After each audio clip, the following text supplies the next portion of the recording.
To data mining companies, you are not human. You're not a consumer. You're not a user. You are a product. You're a barcode. Your mobile phone is not safe. Your bank is not safe. Social media is not safe. Your history, your interests, your data, all of this is collected, categorized, profiled to create a product to sell to corporations and digital marketing groups.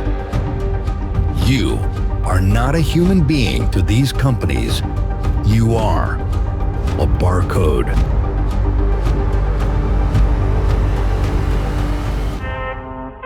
Now that's today's topic. I know it's a little bit dystopian, but it's not. It's something that's a little bit dear to my heart: privacy and the right for people to be forgotten, protected. And there's also devil's advocate. There's good things and there's bad things, and we are going to weigh those in this podcast. Again, I don't claim to know everything. I don't claim to know anything. But what I do claim is I'm going to ask the right questions. I'm going to help you ask the right questions. And I'm going to help you begin to start that dialogue and begin to do research and give you enough information so that you understand what's going on and you can build your creative empire, so to speak. I want you to be able to pursue the plans that God has for you, the purposes. I want you to create that business. I want you to create that brand. I want you to create that movie. I want you to create all these things. But we're going to talk about fundamental concepts that you didn't know, that I feel are pretty important to know. And so I don't claim years and years of data mining experience. I did do some research. I did collect some data. I did my own research, and I used my own data on top of being in a coding field, working with various APIs, working with Google Ad Manager, working with Facebook, Ad Manager, LinkedIn, all these things, and understanding from advertising component what data that you have access to. And from that, I also know from a coding perspective what data is made available to you. You'll be surprised how much metadata is known by just uploading an image. Not only do they know the operating system, the iPhone type, they know the camera settings, and in most cases, unless you turn it off or you opt out of it, your location. And they can use geotagging.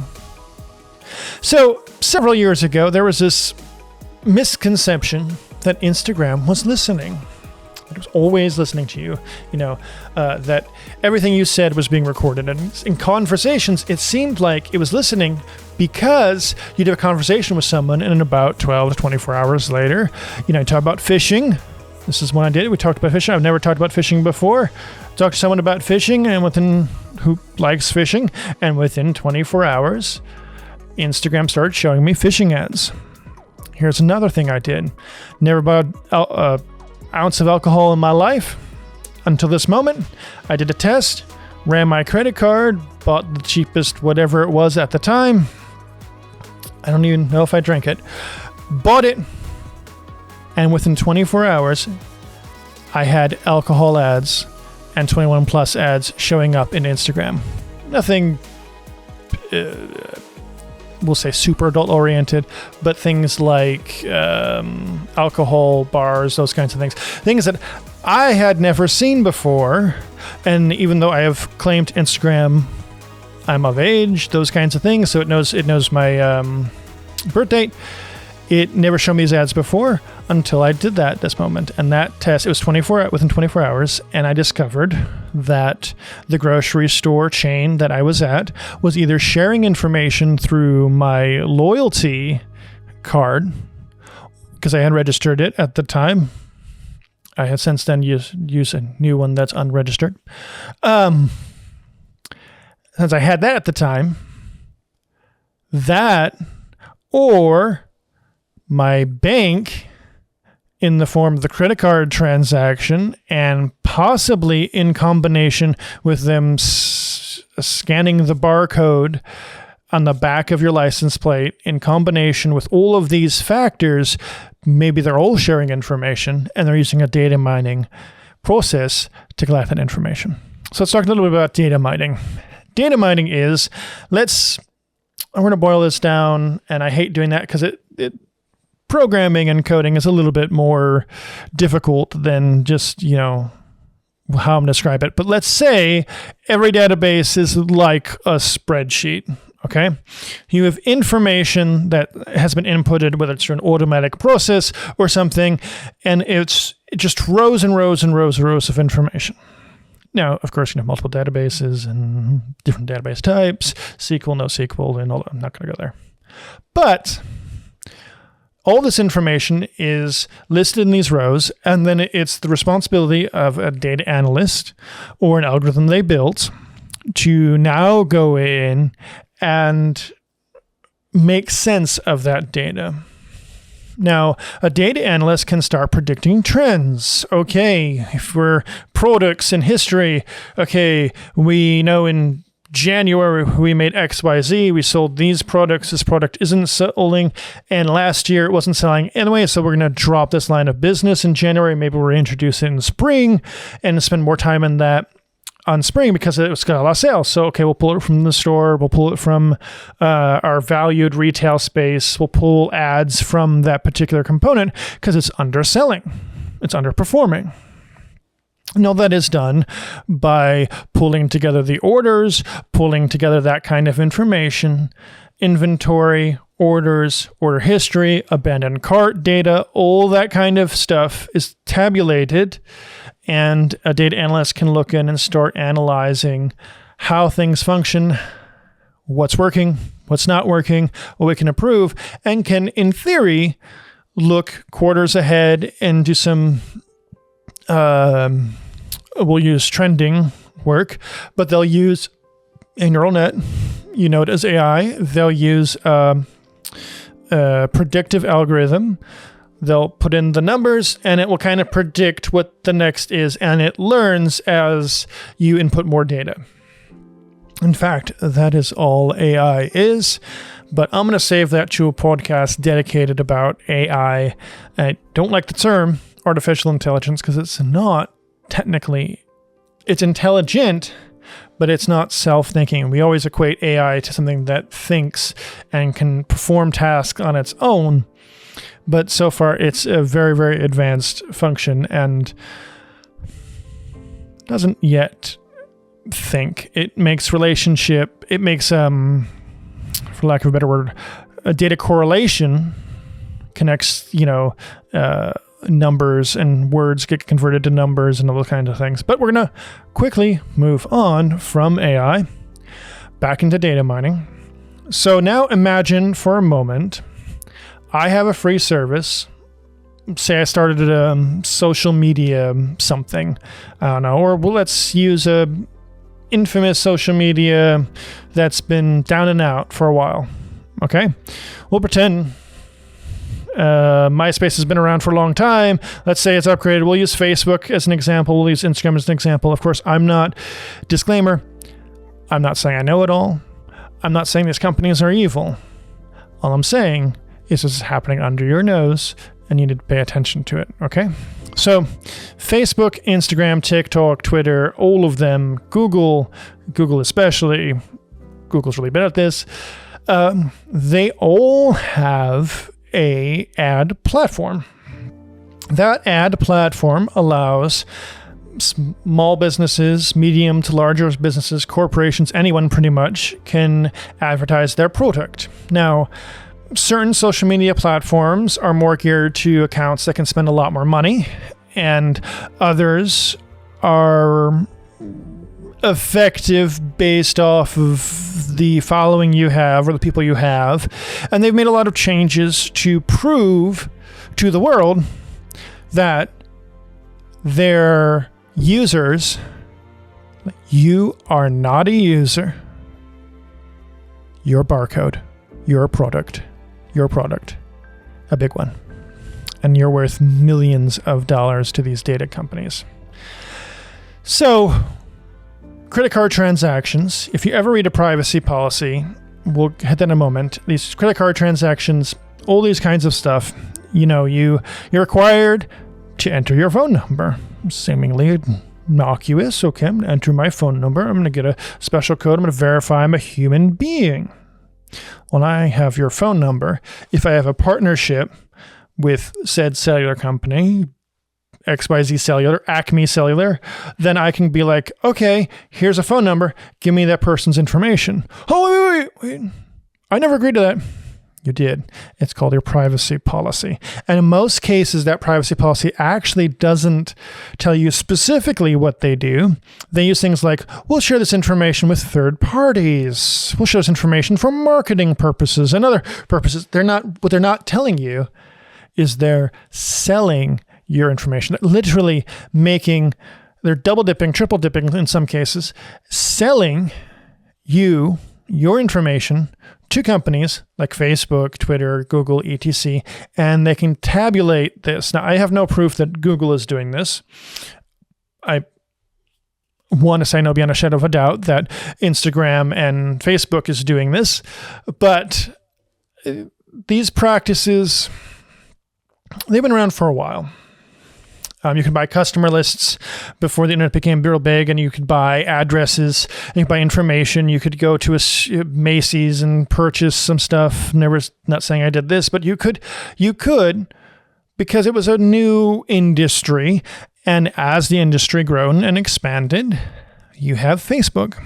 If you ever watched the social media movie about Facebook, the comedy, so to speak, shows a little bit of how it happened, but under the scenes, you hear they're selling advertisements. What they're not telling you is every time you like, every time you comment. And in Instagram's case, Facebook's case, it's not even what you like. It's not even what you comment. It's what you view and repeatedly view.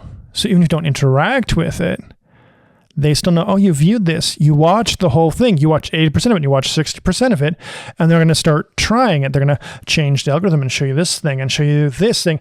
And then if you choose this one, they know, okay, this is the second time you chose it. This is the third time you chose it. This is the fourth time you chose it. Now I know you really like dogs. Or now I know you're really into expensive food. Whatever it is. And they add that as an interest. And they take your location.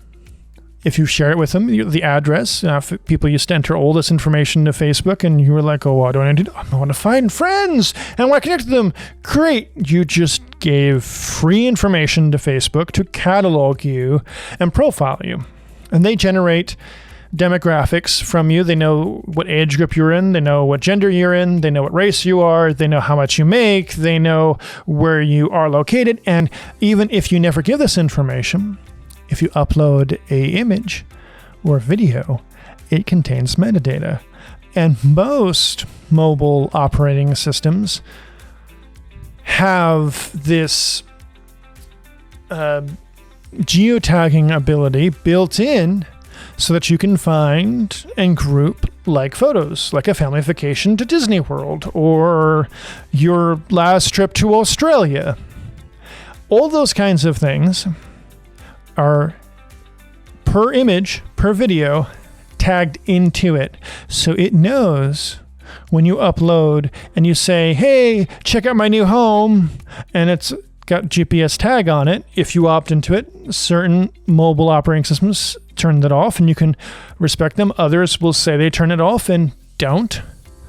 And you can upload those photos, and Facebook takes that metadata because you provided it to them, and their privacy policy says, we use your metadata. In fact, they tell you that they pretty much take any data you provide, and they list out specifics of what data it is, but they don't tell you what to do with it. Sometimes they tell you we use it for advertising, we use it for our products, we use it for performance, we use it for research. No, they're cataloging you, they're profiling you so that they can sell to advertisers. Kind of a good thing, kind of a bad thing. When these advertising platforms started, They were really cool and really effective when they first started. So I could log into Facebook, I could log into Instagram, or not, Instagram was not the time, new, when it was new. Facebook, Google, Google Ads, and I could create an ad based on keyword search if it's Google, or I could target demographics. And for social media, I could target what you liked. So if you liked Harry Potter movies and I'm selling another book, I can be like, okay, great. You like the Harry Potter movies? You read the Harry Potter book? You actually liked it? Okay, great. Narrow it down. Okay, 22,000 Facebook users who are between the ages of 18 and 28, like Harry Potter, and they live in the United States. I can even boil it down. Let's say I have an event. Let's say, it's a benefit, right? Okay, great. I can target people who give to nonprofits, who talk about nonprofits, who maybe have given to the Red Cross, or all list these things out, or follow the Red Cross, or follow churches, or whatever it is. I can target them, boil them down. Okay, all of the people in Atlanta, all the people in Dallas, all of the people in whatever it is, LA, I can now target ads specifically to your location, specifically to the demographics, and specifically to the customers that I've personally profiled that I know are going to buy my product and service. This is sort of a good thing and bad thing because they now know all this information for you. The good news is, unless you physically give me your name, your email address, your phone number in a form, Google, Facebook, and Instagram won't give me, as using their ad tools, your email, your phone number, and all that kind of information unless you actually interact with the ad or submit. So you'll see something that the algorithm thinks, okay, you like this. I know for sure you like this. You love this. You love motorcycles. Here's a new motorcycle coming out from Toyota. Here you go. Or Honda, or whoever makes motorcycles. Dear Lord Jesus. I said Toyota makes motorcycles. Not enough caffeine in the whole world for that comment. Okay, so maybe they do make motorcycles. Okay, this new snazzy Honda motorcycle that they released, that's supposed to always stay afloat, and it's never supposed to fall, it's never supposed to tip over, and it adjusts the wheels, so that if it's slower speeds, it condenses it, and if it's lower speed, it makes physics and it makes sense. It makes physics sense. So develop it, but they're going to show it to me because I Googled a motorcycle, or I Googled or registered for a motorcycle license. If it's public record, I don't think it is, but I registered for a motorcycle class that's not run by the government, or all of these things share information, and they're collected and sold to things called data brokers. And this is where a company called LexisNexis comes in. Now, LexisNexis is more risk solutions for insurance companies and that kind of thing. But LexisNexis, which you could right now go on LexisNexis website as a consumer, and you could enter in your information, verify your information, and they'll give you they'll send you a link. You verify. They'll send you an actual code in the post office. And then you type in that code and you can download your customer data. So you can correct it. That's the whole idea, right? If someone has, and this is used by credit reporting agencies. This is used by insurance companies, that kind of thing. It could be used by Facebook or social media. Don't know for a fact. Please don't quote me on that. Although it would be brilliant if they did, because it's literally pages and pages and pages and pages and pages and pages of all your social media accounts, all your emails, all the addresses you ever had, your parents' addresses, your parents' email addresses, all this stuff, car accidents, insurance companies you had, everything, tickets, it's just this huge pages of, like almost legit past 50 pages of data that I didn't even know existed on me. And data brokers have way more information than that. And even though I would consider LexisNexis maybe a data broker, don't know if they sell to other random companies, advertisers, but when you have, and you should do this sometime, go to Facebook, go to Instagram, go to your interests. If you go to ads, you can see all your interests, and you can manually, you say, oh, I'm not interested, not interested, not interested, not interested, not interested, not interested, not interested. I've done that for several hours. It doesn't actually work. It's all fake. The idea is you have control, right? You think you have control. No, you don't. I started this podcast, and I was, this podcast has a purpose, right? I'm growing my brand. I'm growing the Universe platform. I'm building it. I'm trying to reach out to clients, that kind of thing. This is kind of, I'm sharing free information so that if you need help with something, you can contact me and you can know, okay, this is kind of like my Springboard demo introduction. It's a word of mouth thing, right? It's free. So I put a purpose on it because you're not paying for it. I'm offering it free to you. And if it helps you and you need my help, great. Okay. Contact me. Follow my social media. Go to Instagram, JumpCutKing, Facebook, Twitter. Go to htuniverse.com. All those kinds of things. And the problem with Facebook and social media is it's free, but it has a cost. Anything that's free in this world has a cost. Like I'm Christian. I believe in the power of salvation. I believe that you can believe in the Lord Jesus Christ, confess with your mouth, and believe in your heart that he is Lord, and God the Father raised him from the dead, that you will be saved. Okay. It's free to me, but Jesus Christ paid the ultimate price. The blameless, spotless lamb was slain. And God knew he was going to be slain before the foundations of the earth. And for God so loved the world that he gave his only begotten Son, and whoever may believe in him shall not perish and have everlasting life. Facebook's creed is register for an account. You'll connect with your friends.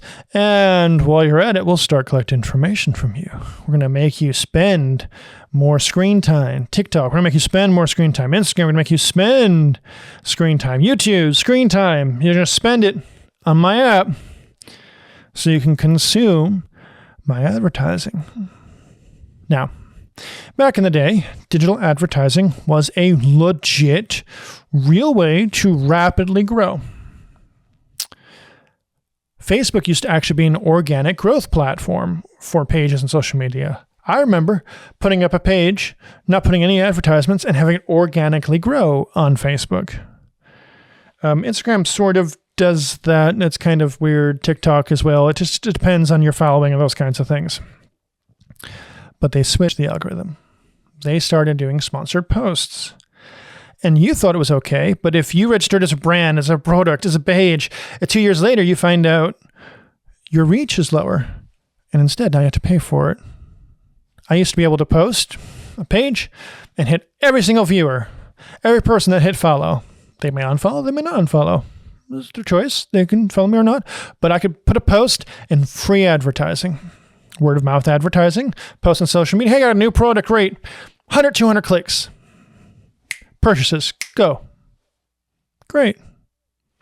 Build your social media. Go, yeah, this is working. Yeah, we're making money. And then they change the algorithm. Now you as a profile can only organically reach 1%. When you could reach 35 to 75%, depending on what time you posted, how long people were on the app, that kind of thing. I mean, legit. Facebook was like, nope, you're not getting anything free. We're going to charge you for it. We're going to charge you sponsored posts. So now I can go from 1% to 5% or 3% or 2% depending on my following, because I'm paying per views, not engagements, not clicks, per views, impressions.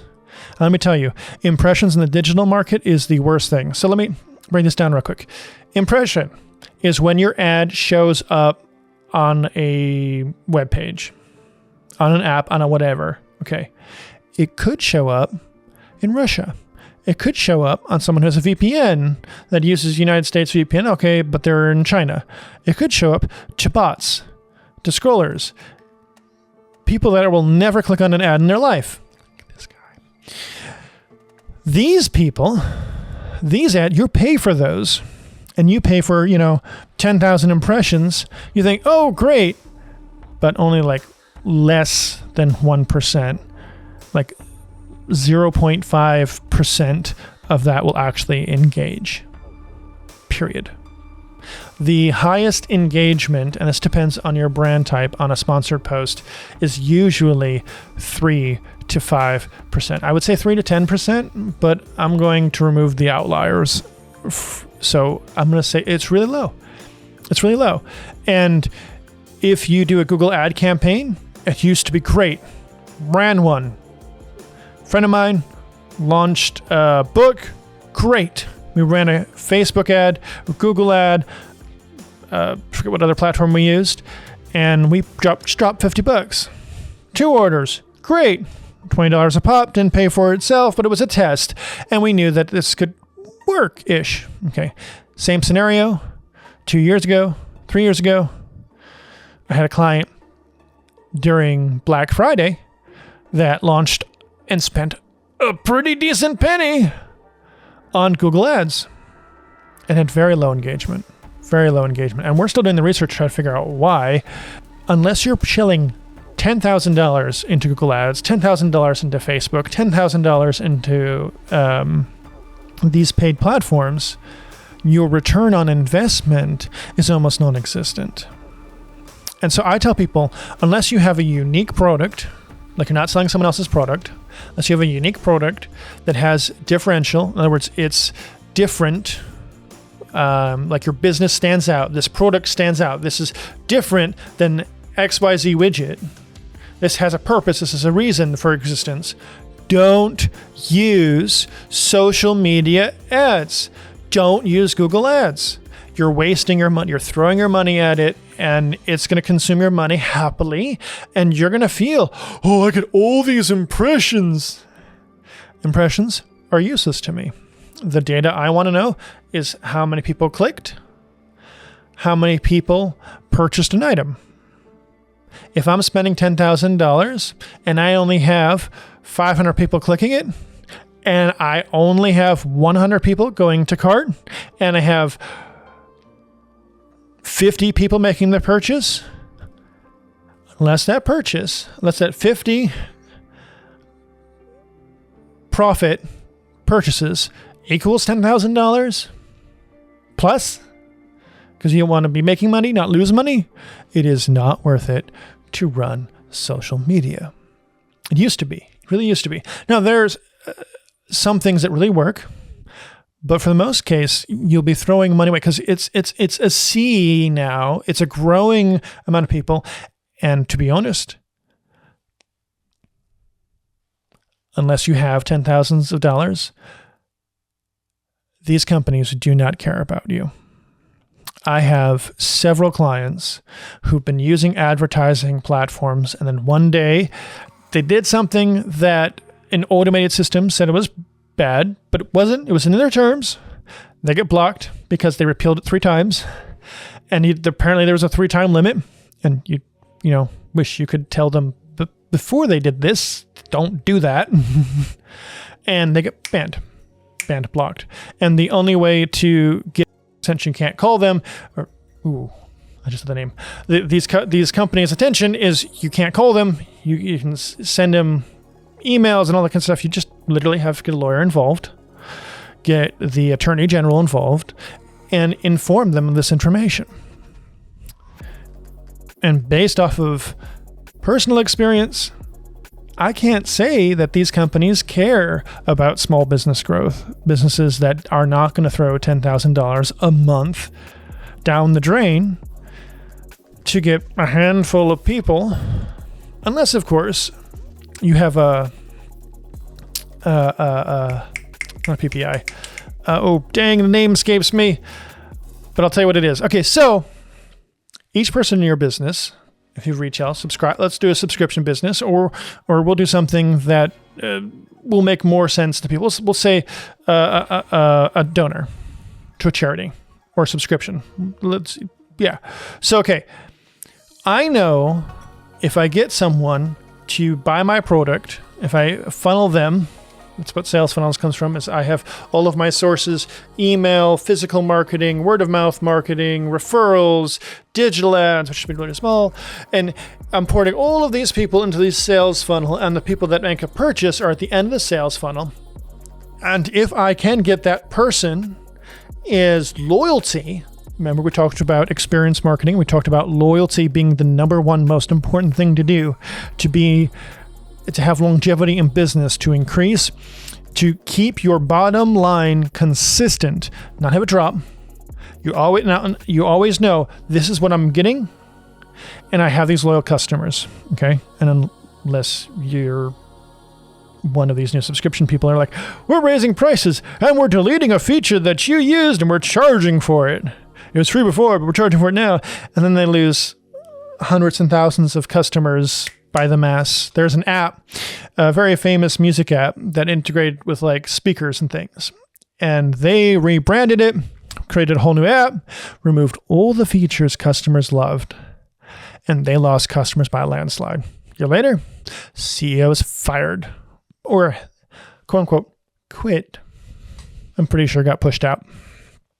But this happens because each person that comes into your funnel makes a purchase, and through the life of their relationship with your business has a profit margin.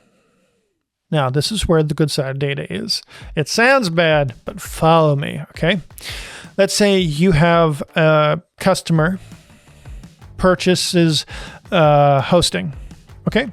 Let's say they're a consultant client, and you designed a website for them, you designed XYZ widget for them, app, whatever, and it's cloud only, and they're paying for the hosting. Okay, they big chunk of money. Here you go. Small little chunk of money. Mm-hmm. But for hosting, it's every month, it's recurring income. And I know that if I get XYZ client, at the length of their relationship, they're worth Y. We're using this as an example. You can do that. And so you can know, I'm going to drop $10,000 on a social media campaign, and I'm going to get 100 to 500 people to register for a webinar, a conference, an event, a free book, an e-download, buy my product, make a purchase, right? Okay? Because I don't look at the one purchase event. I look at the lifetime relationship of a person in your whole business. How many more purchases are going to make? How many emails are they going to open? What's the open rate going to be with this particular person? What are they going to do 6 months down the line? Are they going to stay? Have they bought one product and then 6 months later they spent $1,000 buying more products? That's the customer I want. That's the customer I target. And I don't care if I'm spending $10,000 in January, if in a month and a half from now, 6 months, year, 2, it turns over, this one customer becomes worth $10,000. So yes, I'll spend $10,000 to get 500 customers that are going to be worth, to me, $500,000. That makes sense. That makes logic sense. Now, it might be a long game. It's sometimes tough, depending on client situations and things, to remind people that everything takes time and consistency. This podcast isn't going to grow if I don't release consistent content that I know is compelling, content that I know that you can use, content that you know you find interesting. If I don't do this regularly, I'm not going to grow. I'm not going to have increased followers. I'm not going to have increased engagement. I'm going to start at 0, and I'm going to stay at 0 because I'm not being consistent. Consistency is the solution to growth, sustained growth. We always hear about sustainability with, fish and, meats being sustainable and, sustainable energy sources. How about sustainable customers? I want my customers to stay with me. I want my customers to be consistent. And so each person has a price. And so then using these things makes sense. And that's where you can use data collected, email addresses, phone numbers, profiles. You can profile a customer. You could have a high-paying customer. You can take the high-paying customer. You can look at their publicly available information, and you can say, okay, this person likes X, Y, and Z. Okay, next time they come into my store or whatever it is, okay, they like espressos. Okay, great. I'm putting a new espresso machine because you spent $8,000 last week, and I want you to spend another 10. Or 5, or whatever the ratio is. So, as a customer, I can be profiled so that way me as the business can solve your need. And you're going to pay us money to solve that need. That's how that works. That's why we have this free enterprise, is we exchange currency, this paper value, this thing, this ethereal thing, this money, for a service, and so we can grow, and I can accomplish purposes God has given me because you're partnered with me in a transaction. I did solve your need. You paid me, and we grow. And so there is a wisdom in data mining, having data analysts, or learning a little bit of data analysts. Most common thing. E-commerce. If you sell anything, most of those dashboards will use AI models and various neural networks to be able to do predictive algorithm based off the information that is provided to them. This is how much you did in sales last month. This is how much you did this month, and this is the difference. And this is what you did last year, and this is the difference. And you can help kind of fish in a little bit. And here's a soft level version of data analysis. But if you're building a fledgling company and you have enough data, now there are 2 faults with data mining. 1, not enough data, meaning you're doing it too soon and you do not have enough data set.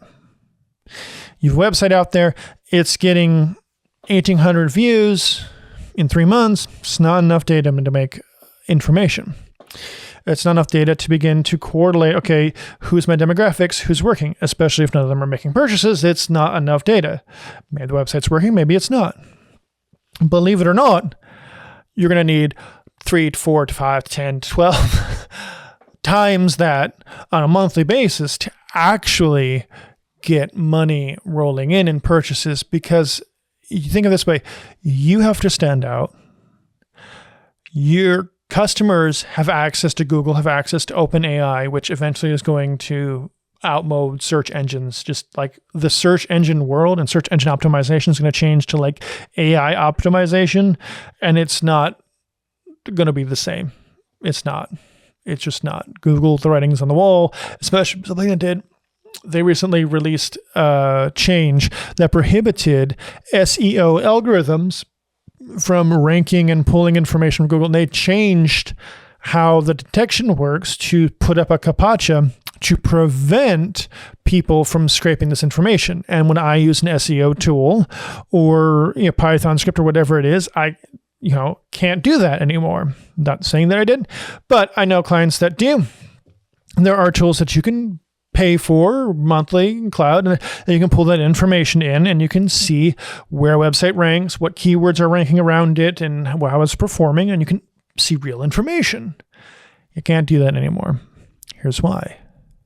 Google knows AI has access to the index and is using Google index, and it's been scraping the Google index, and that's how it's been discovering. And Google's like, I just gave away this entire free information that may make me obsolete. And that's using data properly. Protecting your business by seeing where the declines are through data, by seeing where it is trending and making changes fast. Now, let's say you have a decent data set. Okay, let's say you're doing 100,000 plus in retail a month of purchases, or that's the profit you get. Okay, great. I now have enough information. I can start seeing what works, what shelves are working, what layouts are working on the floor. Okay, I can pull that to my website. Okay, these categories are working. These categories aren't working. I can try, okay, this is website A, this is website B. It's called A/B testing. And I can send half the viewers to here and the other half here and see which one performs better. Okay, I can make changes. Oh, people love the navigation here. They hate the rest of the website. I'll take that navigation. I'll put it in the old website. And boom. I've now increased my traffic. That's using data wisely. Now, from a privacy concern, I believe that a business has the right to collect data to operate its business. I don't think that the business has a right to collect geo information, all this kind of stuff, and then sell it to another entity. I think that that's a breach of the code. But I do also think that there's a need for it. So Facebook is free because they're showing you ads to advertisers. It's an ad space. It's the same thing with free over-the-air TV. No, don't get me started about cable and paying to watch advertising. I get freeware that's supported by advertising, but I don't get paying for something that's advertising. Like I pay Hulu, no ads. That's it. When I need it. Never going to pay a dime to be advertised to. I might use a free service like Instagram and Facebook and, all those kinds of things. And I might use some things to minimize the information they have access to so that I'm not feeling profiled. Because all it is a feeling. And so this is how profiling works. Truly. And when I discovered this, it's like, oh, this makes sense why people think you're being recorded or things. That's not how that works. Okay, so you and your friend have a conversation, right? You or someone random have a conversation. My phone is near their phone, and the advertisement IDs are connected geographically to this location. And so Facebook can use that information. Okay, this person likes these things, you like these things. Okay, I'm going to start showing you a little bit of what this person likes to see what you like and don't like. Because the best part of marketing is word of mouth marketing. If I show you an ad, show person A an ad that person B is going to use, I can send person A with that ad. We'll go to person B and say, okay, you can buy this. Dude, look at this. It's so cool. And it's no longer you being advertised to. It's now a friend recommendation. Makes sense? So it's all about proximity. Your friends that you have, your best friends that you have, the people that you instant message, DM, they'll have interests, likes, and profiles. And a combination of the algorithm is combining all that data and seeing what people you interact with are in your circle and where we can pull this information from, and we can judge, okay, these are your likes that we know based off of what you post. These are likes we know based off your interact. This is what you send to other people, and they love it. So we're going to start showing you ads here based on that, and eventually you'll start making purchases as recommendations. Now, we've all seen advertising get more prolific and more in your face. Instagram used to show you ads every 5 posts. They now they used to show you every 10 posts, and now they show you every 3 posts. Or it's like the first reel and then an ad, and then skip. Oh, ad. And based on your skipping or your time, it's when they trigger, okay, we're putting an ad here. So that way you feel like you're not getting too many ads, but they're still showing you way more ads than they would. And all this is about free information you provided to one entity that then was sold to another entity. The European Union has something called GDPR. They have the right to be forgotten. That means that I can tell XYZ company I did business with that, hey, I'm no longer doing business with you. Delete my information. Here's my official request. And the company has to delete that information. California has something similar. And that's designed to protect him. Well, any person you shared that information with, they now have to delete it. They now have to delete that data, etc. Then there's a flip side. So I believe that every person has the right to be forgotten. Every person has the right to their data. Okay. If you're making money from me, I need to have that money. Like, you should not be selling and profiling me in a way where you're making millions off of me, or a profile of me, or a profile of groups of me, I rather prefer that you understand that you give me a percentage of that. That would make more sense. Or I'd prefer to pay for an ad-free experience if it was worth it to me. I don't currently find value in Instagram Reels and TikTok Reels and YouTube Reels. I don't find value in that stuff because from a business standpoint, I'm not making money from it.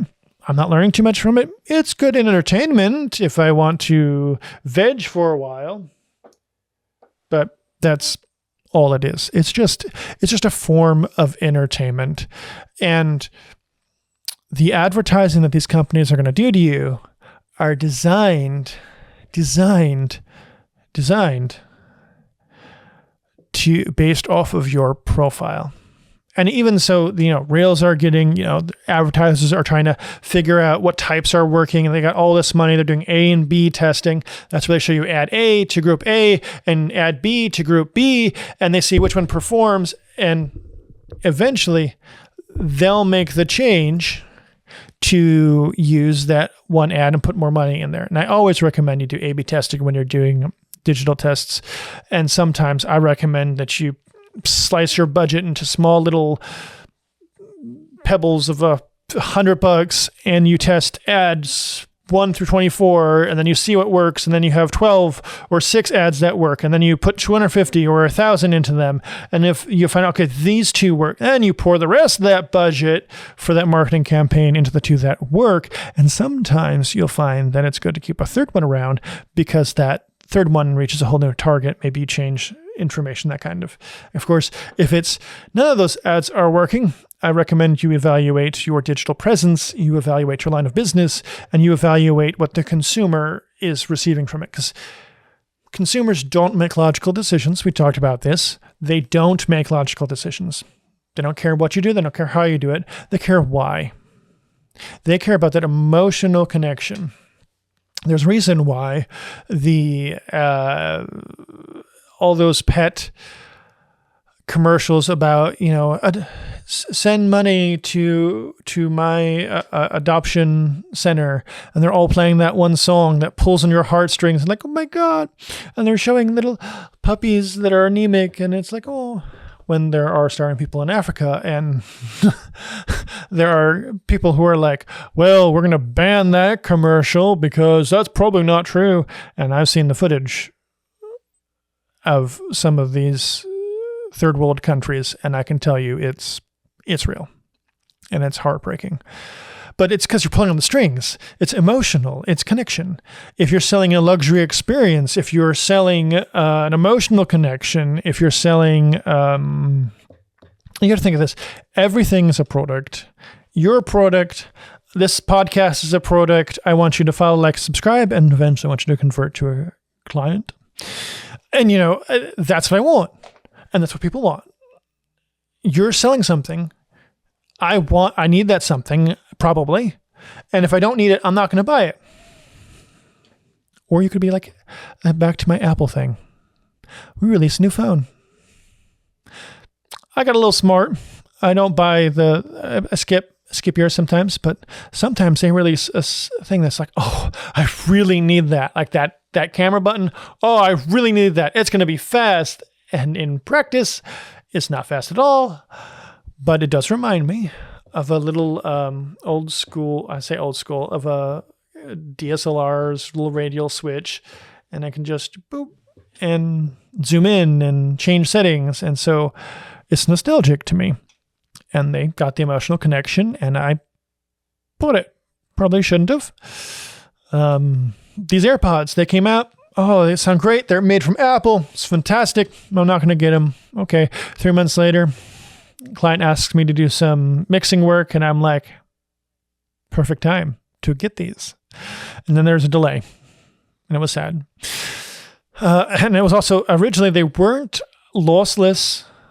There was some sort of compression going on, and they released updates to make it sound better because, people like me who are buying expensive headphones are not buying expensive headphones to listen to the world or music or to put a Vision Pro headset on and watch entertainment. I'm buying these because I want to hear the fidelity. I want to mix. I want to hear what the noise floor sounds like. I want to hear these things neutral and not over bass. And then when I start adding my bass, I want to be able to feel it and be able to build a track or build an experience, build the emotion. And that's, why when it presented itself, I bought them. They were much better options, much better, cheaper options. But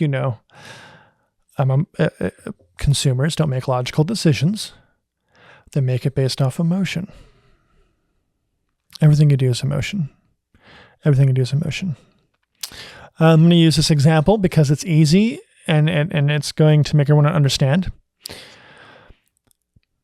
One of the things I abhor is buying a subscription and not knowing the cost. Like going online, searching for something and not knowing the cost.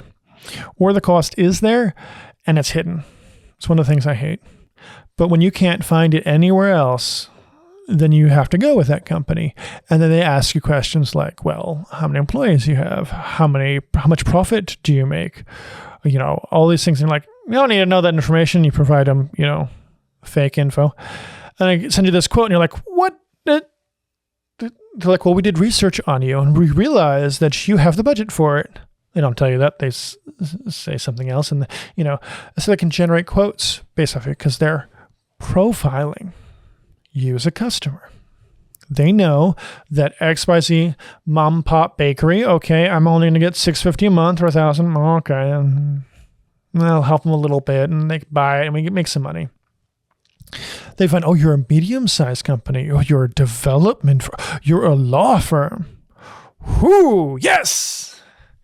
Great. Same service, $28,000 a month. Now, this is an over-exaggerated scenario, so don't think that there are companies being that exaggerated, but that is why companies don't put prices on their website, which is also why they probably have a very less ROI when it comes to digital ads, because you have consumers like me who are like, I'm up you through emotion. Great. But I also have the emotion of being ripped off. And so if I go to a website and I don't see prices, I'm like, I'm going to be ripped off. I know I am. Moving on.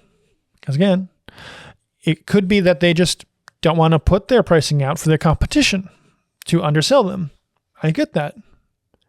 But that's not the experience I have. That's not the emotion I have. And it's very important to know your customers. And data mining and data analysis helps you do this. This has been a very long podcast. And if I'm smart, I'm going to split it to 1 or 2, but probably not.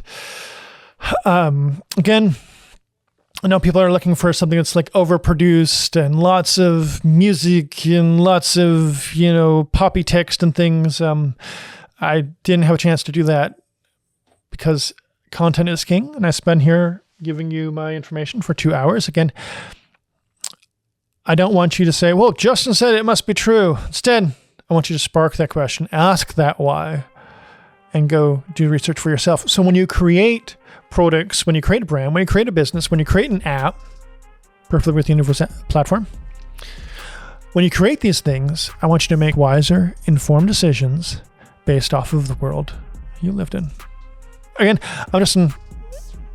and I believe, as a minister of the gospel, that everyone has a purpose, a God-given, unique, custom-tailored purpose, whether you're saved or not. And good news, I'm here to help. Justin, you can find me at JumpCutKing on Instagram. You can find me JumpCutKing on Facebook. You can also follow me this podcast on YouTube, this podcast on Spotify, Apple Music, and as well, if you want to contact us, go to egtuniverse.com, and we'd love to hear from you.